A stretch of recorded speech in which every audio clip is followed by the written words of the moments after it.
Arena. Welcome into the Triple Option. Oh, look at that. There's Pierre Nugent in all his Minneapolis worn glory. Yeah. That's one way to put it. Here's the deal. Happy St. Patrick's Day, Pierre. I have been on the road quite a few St. Patrick's Days, including one I think we were on the road together in Jacksonville, Florida, that ended very prematurely. Yes, but we did have, and I wanted to bring this up today because it just, we're going to talk a lot about the bracket and March Madness and all that. It's one of the most fun times of year. But we've talked about this before, but we were in Jacksonville and Baylor lost to Georgia State. And in the most ridiculous fashion you could ever have seen, this was them and Yale were back-to-back years. Yeah. And we were in Jacksonville and all had to go back the day early. But after the game that night, you know, we got done. We booked our flights. And then the only thing that was really open on a Thursday night in downtown Jacksonville was the Hooters. Yes. So we went and drank green beer at Hooters. And sadly, you know, Hooters has made some poor financial decisions and is now filing for bankruptcy. So, but I do remember that particular St. Patrick's Day or around, it was either on St. Patrick's Day, around St. Patrick's Day, because it's always the first, you know, week of the tournament, you know, whether it's the beginning of the week or the middle of the week or whatever. But yeah, I remember that very well. And then we were like, we all got to fly home tomorrow. And it did feel to me, to bring in another thing we'll talk about, that was my first little taste of what it's like to be on The Amazing Race, because we were sitting in the press room being like, hey, there's a flight at 9:30. Can you get the 9? Are you guys on the 9:30? And then like one of us like, I can't. We're like, we're on the 9:30. And then like one of the others like, oh man, I'm not leaving till noon. Like we have a 3-hour head start. My gosh, like we'll get to the detour on the roadblock before they even land. You know, like we'll be done. It's exactly how I remember it. And we like I said, like you said, I should say, we've told this story once before. I'm going to tell it again. I'll never forget when the ball left RJ Hunter's hands. I've never had a slow motion experience in my entire life quite like that one. The moment it left his hands and I'm sitting there courtside and I'm watching the ball go up, halfway up, I'm thinking to myself, this ball is going in. I was like, this ball is going in and we're going home tomorrow. And I was not ready to go home. I didn't want to go home. And yet RJ Hunter and Georgia State crashed that part. I can't remember if that was that a 14-3 or a 13-4? I can't remember which one it was in terms of. I think it was a 13-4. I think that's what it was. 13-4. And it might have been a 14-3, but it was one of the bad ones. I'll tell you that. It was one of the bad ones. And Baylor was dominating. Years later, a couple years later, I'm in the Cowboys locker room when Rico Gathers was playing there. Yeah. And of course, Rico was on that team, and I can't remember. It was like a month. I mean, it was like mini camps. It was like a month and a half after the tournament, you know, and I was there and I just saw Rico and I was like, hey man, what's going on? And so I sat down at his locker and started talking to him. And I said, hey, I never got to ask you this. RJ Hunter was like 2 of 19 or something ridiculous before the last 7 minutes of that game or whatever it was. And he's like, you know what? He's like, I look back on it now and it feels like we were playing not to lose because we noticed it. Like it was one of those things where usually if you dominate a star player in any kind of game, but particularly in basketball, like, you know how many people probably lost to Michael Jordan in the day because they were like, he only has 9 points and it's the middle of the third quarter. Yeah. And they're like, we're doing a great job on him. You know, just keep it up. And like that realization that he hadn't made any shots, like talking during a no-hitter is what ruins it. Then he makes his last like 7 shots. You foul him a few times. He makes all the free throws and you lose the game by 4 points because you were like, hey, who's the GOAT now? me, like that kind of thing. He's like, we realized it. And he's like, but instead of being kind of proud of ourselves, we just knew, like they just knew that eventually the numbers work out. And part of the reason they knew the numbers work out is it's one of the things that Scott Drew will tell his shooters when they get down, like, hey, look, they had a guy that played here, Lace Darius Dunn. I'm sure you remember Lace Dunn. Lace Dunn, like they had to tell him a couple times when he would have like poor shooting days, like, Lace, you're not here to crash the boards. Like, we're happy when you get rebounds. Yeah. But if you miss 5 shots in a row, don't all of a sudden try to be Dennis Rodman. You're not, like, just shoot. And that was the confidence he needed to be like, I shoot. Here's another story about him. Matt Driscoll, who's the coach at North Florida, now was an assistant on the staff. And Matt Driscoll walked up to him one day and said, Lace, I just want you to know, like, you've got to be appreciative of the gifts that we all have to be appreciative of the gifts that God gives you. And, like, God gave you a gift that he's given, like, 1% of the population ever in the history of mankind, is that you can just shoot a basketball just like anything else. And Lace goes, it's what to do, coach. I love that. Yeah. I love that. Love it. So, like, but like, that's the thing that coaches tell shooters, especially, is like, look, you're a shooter. The numbers are going to work out. So, like, if you're cold, don't get in your head. Just figure out what you're doing wrong and make a little change. Yeah. And RJ Hunter was such a dead-eyed shooter that you knew that he was going to get it figured out. The only hope that Baylor had once they figured that out was that there wasn't enough time. Unfortunately for them in that game, there was the exact amount of time that RJ Hunter needed, like down to the last second that he needed. His dad was the coach, Ron Hunter, and he had torn his Achilles. Yeah, he's on a little scooter. Yeah. They make a last-second shot, and he has to, like, deal with that. I remember, like, here's the thing. I love Scott Drew. I love him. Jerome Tang, Grant McCaslin, like every coach that's come through here, Paul Mills, I love them all. Like, I know that, like, we have to have kind of an unbiased thing, but, like, they've always been so good to me, and they're just so good at other human beings that I love them all. And so I'm very sad when they do lose. Because I know how hard they work and what kind of human beings they are. So it makes me bummed when they lose. But I also love when the underdog wins. I love when somebody like Ron Hunter, also a really good guy and a really good coach, gets to experience that moment. But I don't think, now looking back, I think I was pretty selfish about it. Yeah. Seeing as I was like, well, damn it. Yeah. Now I got to probably sit in a middle seat tomorrow on the way back. And then we got to fly into Love Field and I got to drive home. And I mean, not that Jacksonville is the kind of place you want to be for 4 days, but it's nice to just be away and doing it and getting to go to other games. Like, the thing is like, not only do I not get to go to whoever Baylor is going to play, I don't get to go to both games on Saturday. That's really for whatever day it was, like on the weekend, the other games, which is the best part about covering the NCAA tournament, is day one of the NCAA tournament, you get to go and sit in an arena all day long and watch basketball. Mm-hmm. Then the next day, you're not really there all day. You're there half the day because there's only 2 games instead of 4, but you're still there. Like, you end your day, or sometimes in the middle, but you spend the majority of your day watching 2 great basketball games. That's what you get to do. And then we were cheated out of that. We had a great first day. As a matter of fact, I don't think we went to the last game because we were too busy working. Yeah. So we missed that. And then the only solace we had was Jacksonville Hooters waitresses going, "Oh, here's some more beer. Like, you want a great, like, we'll put the green in it for you." I'm like, oh, yeah. That's thanks. When you thanks travel, a million.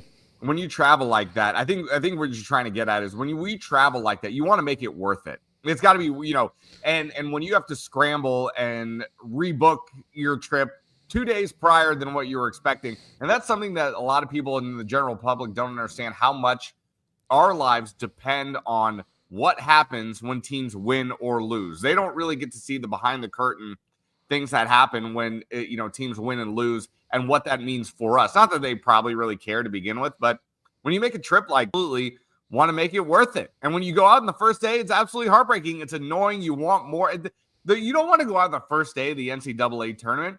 The funny thing about that game too is late in the game, and I think it might have even been after the RJ Hunter shot, Rico, it's funny you bring up Rico. Rico did something. I'm trying to reach in the catacombs of my brain where I think he had a rebound. He could have easily gone back up with it, but instead passed it out when could have had an easy layup. I think that possibly could have given them a tie or retake the lead. I'd have to go back and watch the end of that film, the film on the end of that game to really remember.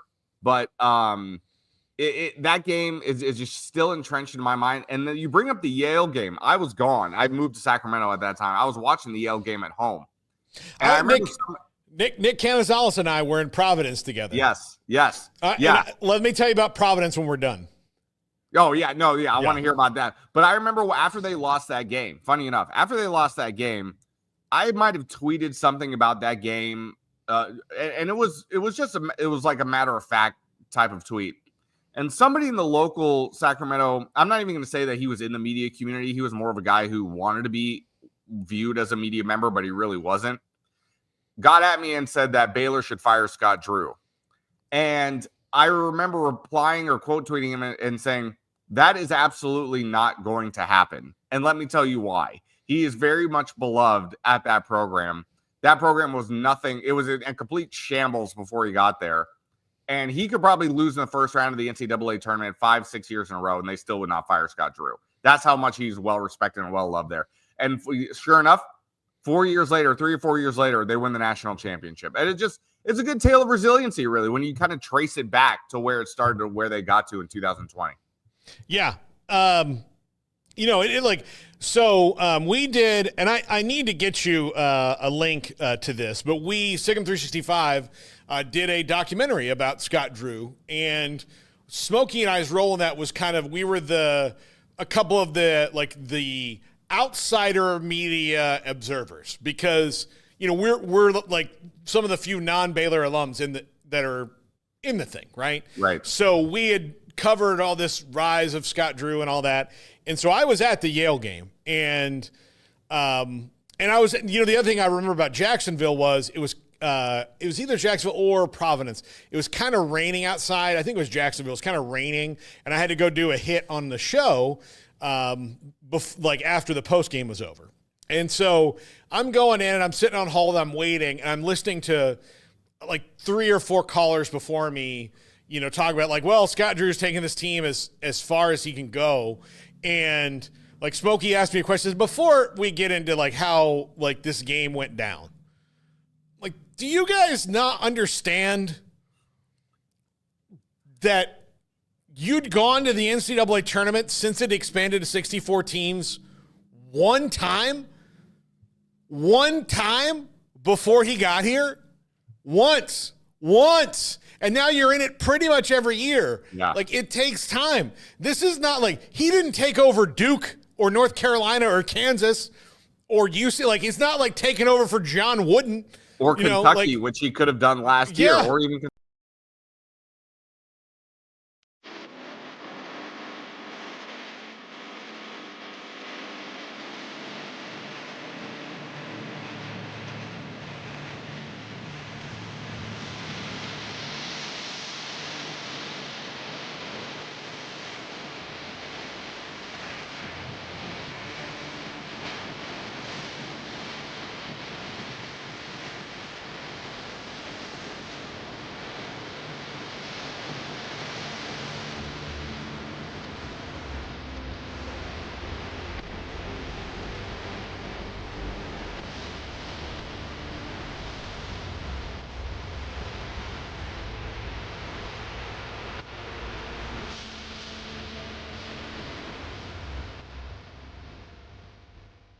Kentucky, yeah. Yeah, he did none of that.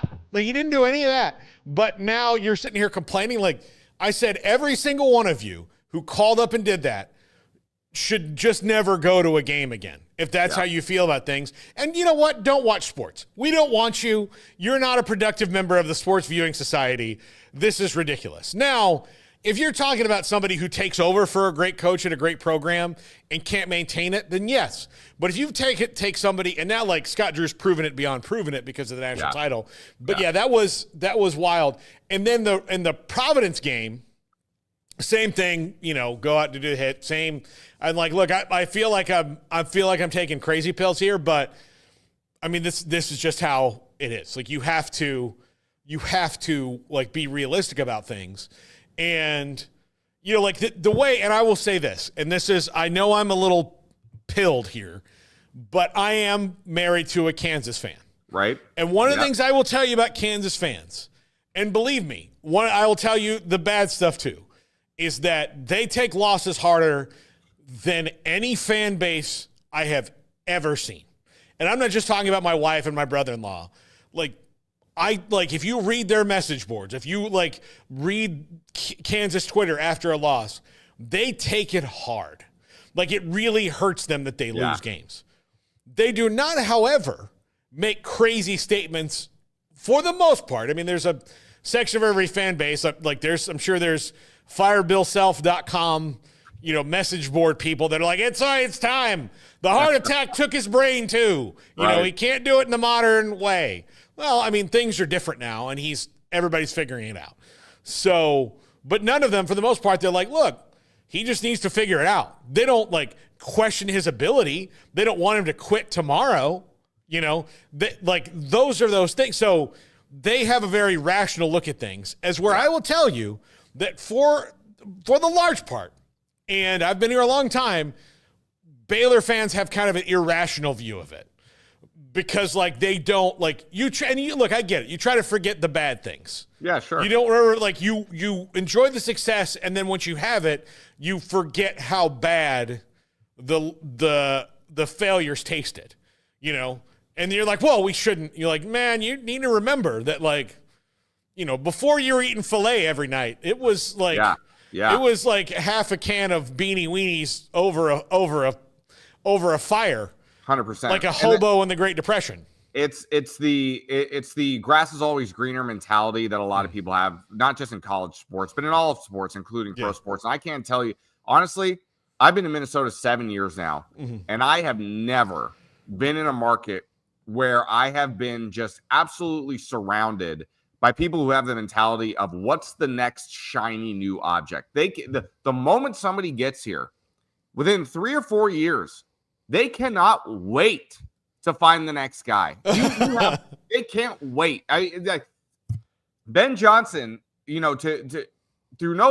shouldn't say through no fault of his own, but Ben Johnson was fired last week as the men's basketball coach here at the University of Minnesota. But it is a completely no-win situation at all. The money isn't there to keep players. There's no excitement about the program. You got 400 people going to Williams Arena, which, by the way, is 1,000 years old for an arena.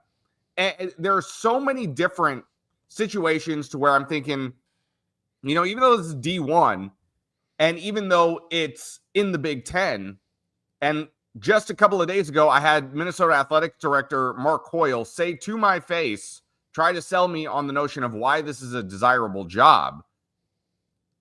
People think that anybody would just automatically come here. And you think, Richard Pitino was here right before Ben Johnson, and people soured on Richard Pitino, and they made the NCAA tournament in 2019, I believe it was. And that's the last time they made the tournament. Guess who keeps making the tournament in New Mexico? Yeah, exactly. And I understand that it's a quote unquote easier conference. You have an easier path to get to the NCAA tournament, but this program right now is in shambles, and everybody thinks that Nico Medved over at Colorado State is just automatically, because of his Minnesota ties, would covet the job and might want the job. And even though it sounds like he's probably going to be the guy that gets the job if it's offered to him, these people think, oh, we have the shiny new toy. That means we're going to be great. And then 2 or 3 years later, when you're kind of a middle of the road team in the Big Ten that you're probably going to be in a couple of years, even if you get Nico Medved, in 2 or 3 years, I'll mark it right now. They can't wait to hire the next guy. Give me the next guy. Who's the next guy? Because they just can't stand the fact that you're in the middle of the road and you're stuck maybe going to the NCAA tournament being one and done, or maybe one win at best and you're done. Yeah. It is weird. And we have so much to talk about when it comes to this bracket. Mostly the North Carolina question is pretty big. And it's big in Big 12 country because, like, you see how they apply metrics differently. And I don't want to, like, question Bubba Cunningham's, like, integrity. Like, I think that's kind of unfair. But I do think that there was, like, he does make a sales pitch for them. And they are North Carolina. Yeah. But, like, there's that. We'll talk about that a little bit later. But, yeah, I think some of it, like, historical perspective on things. And you got to understand, like, the world needs more history buffs just in general. It would really make things go smoother in life if we had more people that knew history of anything. What do you have to do to become a buff? Yeah, I don't know. Like, you know what you have to do? Read a book with paper. Like that, you know. Or that's illegal, Paul. What? That's illegal. Or, like, an audio book. Garrett loves, I mean, how many audio books did you roll out last week? None, but I've read 18 this year. 18 books. 18 audio in 2025? Yep. 18. 18? Yeah. Swear to God. Yeah. Wow, Garrett. See, and guess what? Garrett is a learned individual. Oh, yeah. Yeah. I try. Yeah. I mean, granted, some of that he erases with another thing, but brain cells are hard to come by. He would say enhances, but well. I think science is split on the issue. Yeah. Yeah, no. Yeah, we'll get back to him on that. Yeah. So, no, like, I really do. Like, if you gave me, like, okay, Paul, you can write up a law that we're going to pass right now. And I'm going off sports here. My law, because it would apply equally to people of all political disciplines and beliefs, is that we would have term limits, no gerrymandering, and, you know, like, we'd change, like, there'd be a lot of things we'd change, like, get big money about elections, we'd shorten the elections, and to run for office, any office in the United States, you have to pass a 9th grade level American history test. Okay. Like the final exam, the one with 250 questions. Sure. You have to pass it with at least an 80% or above. Okay, I like that. If you don't get 80% or above, you're out this election cycle, read a couple books, jump back in.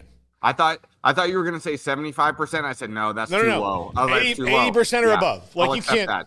Yeah, you can't do 51%. Like, oh, I got 51% of the question. No. It's not a pass or fail. It's not a pass or fail. You got to get an 80% or above. Yeah. I'll give you a 20%, like, you know, because there might be some things you miss that are, like, you just miss them, right? Yeah. But, you know, there needs to be also an essay portion, which would find out if you think, like, and here's my essay question. Yeah. Here's my essay question.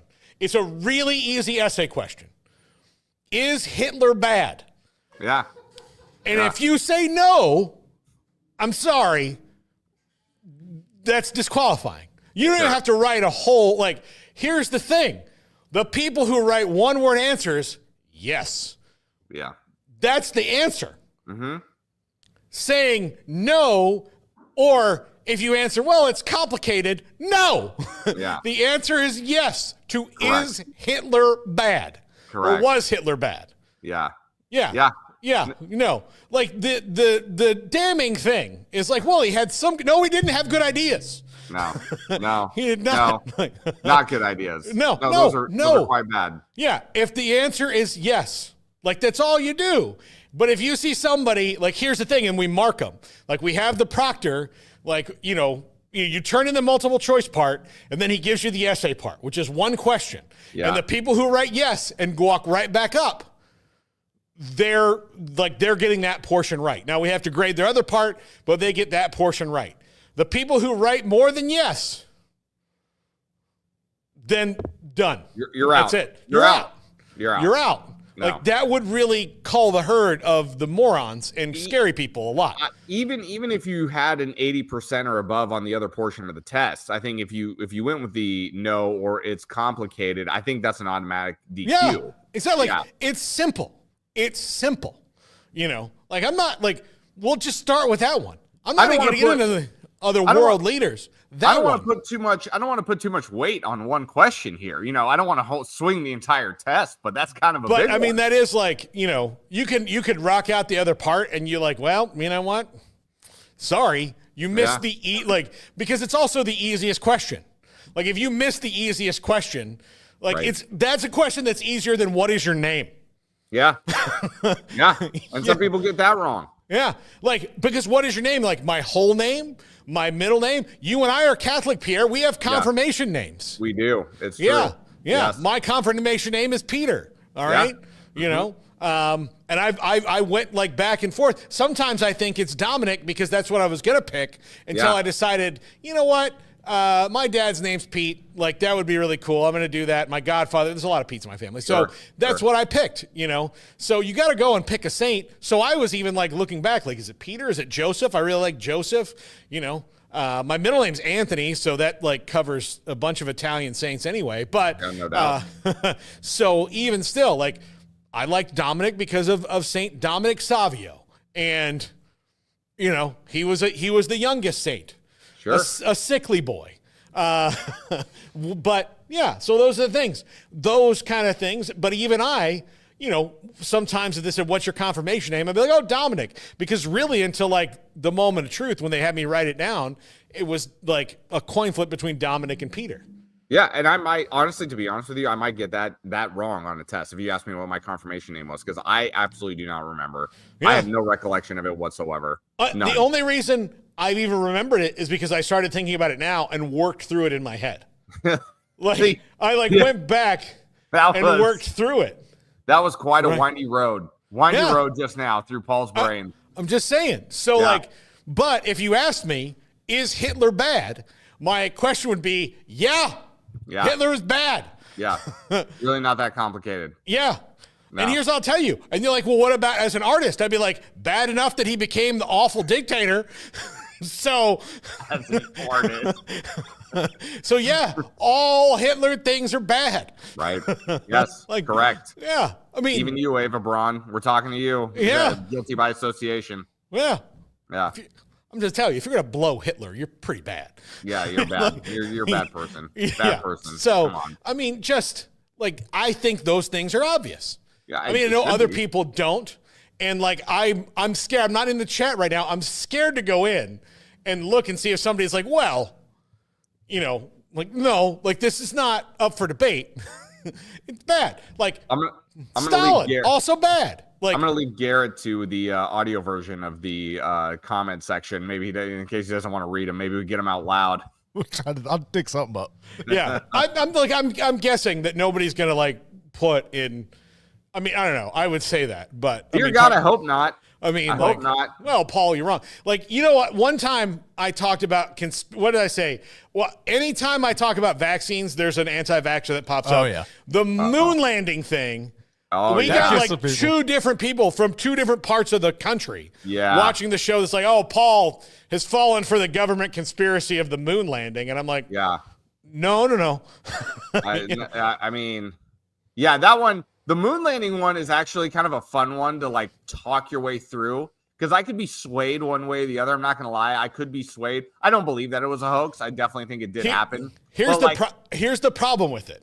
It sets up as a good story that was a hoax. Yeah. But to keep it a secret, you would have had to have 20,000 people keep it a secret. 100%. Everybody who's ever worked at NASA. Yeah, impossible. Ever worked at NASA. Mm-hmm. Ever. For the janitors at NASA, you'd have been like, guys, we know that this didn't, and everybody who was there watching the ship go up, all of that, there's too much. I already feel like that's a question on the exam that you're going to, and I think if memory serves me right, I'm waiting for Garrett probably to confirm this, but I'm reaching in the catacombs of my brain. I want to say it was June 20th, 1969, if I'm not mistaken, on the moon landing. Don't worry, I'll stand by as we continue to bore our audience with more meaningless facts. They're not meaningless. Yes, you are correct, sir. Yep, you are. There we go. Yes. Come on. Now, coming to an office near you. Are you ready to play Double Jeopardy, where the money can really change? I'm ready to go. I'm always ready. I'm always ready. Yeah, Pierre wants to be ultimately a game show host. Oh, without question. Yeah, no, I've known this. As much as I love sports, and I do love sports, there's only one thing that would get me out of the sports world. Somebody actually asked me the other day, they said, would you do news? I said, I don't want to do news, even though I probably would get paid more. But I was like, nah, it's not really my wheelhouse. Somebody comes to me with a game show, and it could be like a startup game show, too. Something nobody's ever heard of. You put it on a game show network. Hey, you know what? We got a low budget for this. We're probably not going to pay you anything really for this, but you get to be our game show host. Where do I sign? 100%. Absolutely, I'm doing it. That is the dream job. No doubt about it. Yeah, I do think you'd be really good at it. You know what I think we should pitch, and I'm gonna put this here now on the internet forever. So if they ever come up with it on their own, we can say that it was our idea. Do you do the immaculate grid? I think I sent it to you. You have that's the one with like all the baseball questions and the but you only get like one guest or something. Or what is it? You sent it to me. Yes, I've done that. I've done it before. Yes. So what we do is we pitch this to MLB Network. Yeah. Beat the Grid, where we get 3 baseball fans, and then they have like a panel of like baseball experts. And if you can beat that, like, and you know, like we do it like there's or two, let's say 2, because there's 2 segments in a 30-minute game show, right? Right. So say you and I are the 2 baseball fans, right? Mm-hmm. Then Emery and Garrett would be our 2 baseball experts, and they give us the grid, and we advance through the rounds and win money based on the answers that we beat the like old like T.R. Sullivan, who wrote for the Rangers for a long time. Right, I remember. We just put an old couple old grizzled baseball writers, or somebody like Bill James, like, you know, Ken Burns, like someone who like knows that like the minutia of baseball facts. Oh yeah. And then you just go through and play the grid and then beat them on down the line. Oh, I love that idea. And the thing is, they have grids. We could sell a version to NFL Network for football. Yeah, yes. We could have it all over the place. I don't understand why the leagues too, like the NFL networks and the MLB networks, wouldn't come up with something like that, because it's original programming that you could keep in house and sell instead of just rerunning Super Bowl 40 again for the 300th time. You have something that maybe could draw an audience to your network for a very different reason. Remember, Sports Jeopardy, when it first came out with Dan Patrick, was doing okay for a while. Then I think it went away. But I mean, I was watching that. That was the only thing that Crackle had on its streaming device was Sports Jeopardy. Yeah. So I say, you know what? I know enough people who work at NFL Network. Like, you know what? I'm going to do it. Like, and then they probably know people who work at MLB Network. Yeah. And we pitch it to both of them, and they co-sponsor it. You know, the football one's over here, the baseball one's over here, the hockey one, like they can do hockey, you know. 100%. And it's not like NBA. You just need to hire a couple of researchers and a host, and it's a very low budget thing. Low budget. I don't understand why they wouldn't do that. This is a brilliant idea. I love that. It's low budget. It's great. Like when we get a whole bunch of things in the can, like, you know, during the spring where there's nothing on, you just put a marathon on all those things. Yeah. And you know the other thing too? People love trivia. They love it. Mm-hmm. They can't get it. People cannot get enough of trivia. In any form, whether not just sports, but in all forms. People love trivia. Yeah. And here's the thing: the grid takes a second to do, so we give them a time limit. Yeah, sure. You know, we give them a time limit, and while the time's going on, we like put them in isolation booths so they can't see each other. They're not interfered with us. And then it's you, and then we get like a fun baseball player like Kevin Millar. Yeah. Actually, let's say it's you and me, because this is a joint flight. It's you and me are the host, and we have like a fun player like Kevin Millar or Sean Casey or David Ortiz, maybe a different guest every time. Right. And then like during any that other time, Red Sox you can like, name. Yeah. During the I did name all Red Sox. Yeah. Don Mattingly, he's a fun guy. Wade Boggs, yeah, he's also a Red Sox, but like fun baseball players. And then like while the guys are doing the grid, like we can tell stories about the people that they pulled up on like the last round, like you know, like just little things. I love it. You might as well copyright it now before somebody sees this and tries to do it themselves. Yeah. I think I should. I think this would be big. You know what? I'm going to call Andrew, one of our producers' dads, John. He knows people. He knows a lot of people. This is a at least $1 million idea. Hey, listen, I'll gladly take the small cut to be the host. 100%. Yeah. 100% I would. Yeah. And we throw we get a lot of people, involved in this. Like Katie Nolan would be great to be a guest. She'd be great at it. Guest people, guest and do things, and let's have a blast with it. Yeah. I love it. I'm fully on board. I'm ready to quit my job today, to be honest with you. Like, let's rock and roll. Yeah. No. We'll have a cool studio, and I'm in. Yeah. I'm in. Count me in. Yeah. No, it's super cheap to produce. Yeah, super 100%. cheap. You just need to hire the researchers to think of the questions and come up with everything like that. Well, and the thing is that the grid, we just partner with Baseball Reference. Oh, beautiful! They already have it. It's already there. Easier. It's already there. Even easier. Cut out the middleman. Yeah, boom. All right, they're involved. Everybody's making money. I am an idea man, Pierre. I love it. People need to the chains need to be taken off of me. Yeah, I've given two great pieces of advice today. One, if someone asks you, is Hitler bad? You always say yes. And two, the fastest growing sports game show across. I mean, the NHL has a network, the NBA has a network, MLB has a network, NFL has a network. It truly amazes me how the U.S. government comes at a gridlock, some days when we solve the world's problems in 30 minutes or less on this show. Yeah. It never ceases to amaze me. Bottom line, put me in charge for 90 days, and then I'll resign. Yeah. 90 days. That's fine. That's fine. I'll resign. Yeah. I mean, you get it done in 75. Yeah. You know what? The other thing I would do as president, every non-top secret meeting I have with a congressman would be on video. Yeah. Yep. Because I would ask them things like, oh, did you vote against this bill because this lobby gave you $1 million? And then watch them go, no, it's Transparency is key. Transparency is key. Because you'd be like, hey, why would you not want this? And then you go and the thing is, that's a nonpartisan thing too, because all of them have their skeletons in their closet. Like, hey, I noticed that you voted against this bill. It seems pretty common sense that we should do this.